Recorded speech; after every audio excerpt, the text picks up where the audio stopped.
So you have to admire the steadfastness of folks on the left pretending the Democratic Party has not moved to the left in any serious way. You have the squad that literally promoted a resolution yesterday to condemn the establishment of the state of Israel. But don't worry, they're not moving to the left. Sonny Hostin is one of the brilliant intellects on The View, which again is just a consortium of the world's smartest human beings.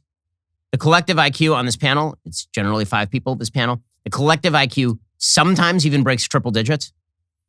Sonny Hostin, the wisest of them. I mean, it's honestly, it's like a running gun battle as to who is the dumbest person on this show. Between Joy Behar, Whoopi Goldberg, and Sonny Hostin, it's brutal. Sometimes Anna Navarro shows up. It really is. I mean, it's like watching a symposium involving Plato. It's like watching the founding fathers coming up with the Declaration of Independence over here on The View. Here's Sonny Hostin explaining that America is polarizing mainly because of Republicans, because Democrats are actually trying to reach across the aisle. They're coming to the center. Which, I mean, can she define the word woman anymore? They're not even allowed to define the word woman anymore in the Democratic Party. But don't worry, they're coming to the center.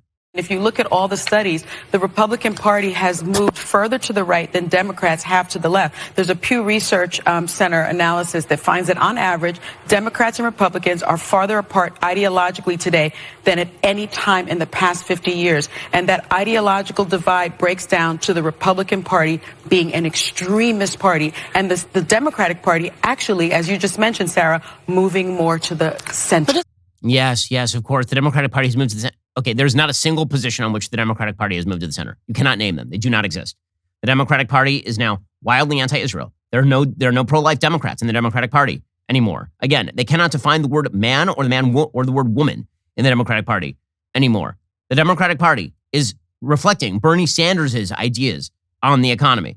The Democratic Party is not like every position that they held on immigration. The Democratic Party is now a party that openly discussed last year whether to decriminalize illegal immigration.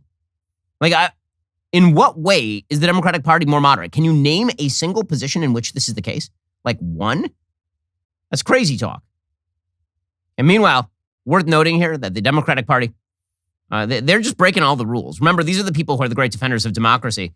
But Shane Goldmacher now reporting for the New York Times, a shocking piece of journalisming, actually. This is actual journalism, not even journalisming from the New York Times. Quote, the little red box is making a mockery of campaign finance laws. Democratic candidates are all but scripting ads for super PACs and dark money groups to do their bidding in plain sight. Facing a threat from his left flank, Representative Kurt Schrader of Oregon wanted to send an urgent message to allies ahead of his upcoming primary. It was time to go on the attack. The challenge, campaign finance rules bar candidates from directly coordinating with the very outside groups Schrader, a top moderate in Congress, needed to alert. So instead, he used a little red box. On April 29th, Schrader issued a not quite private directive inside a red bordered box on an obscure corner of his website, sketching out a 3-pronged takedown of what he called his toxic challenger, Jamie McLeod Skinner, helpfully including a link to a 2-page Oppo research document about her tenure as a city manager. The message was received.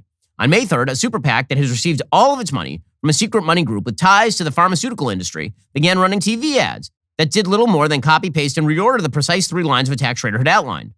From Oregon to Texas, North Carolina to Pennsylvania, Democratic candidates nationwide are using such red boxes to pioneer new frontiers in soliciting and directing money from friendly super PACs financed by multimillionaires, billionaires, and special interest groups. Campaign watchdogs complain the practice further blurs the lines meant to keep big money interests from influencing people running for office. It's now so widespread that a New York Times survey of candidate websites found at least 19 Democrats deploying some version of a red box in 4 of the states holding contested congressional primaries Tuesday. The practice is both brazen and breathtakingly simple.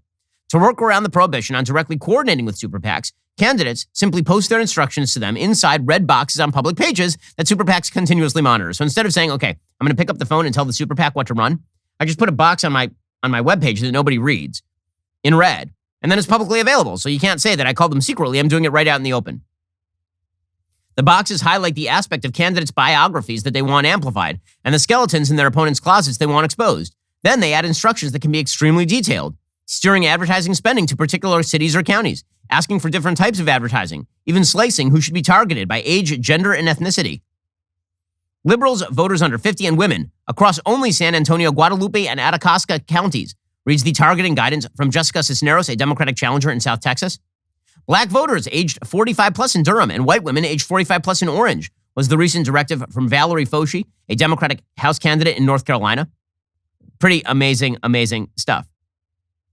So again, the idea here, these are the people who care deeply about campaign finance reform, and they're avoiding campaign finance reform by putting little red boxes on their websites directly telling super PACs exactly what to do with their money.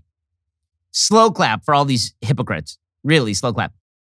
Who's got two thumbs and wants you to like and subscribe?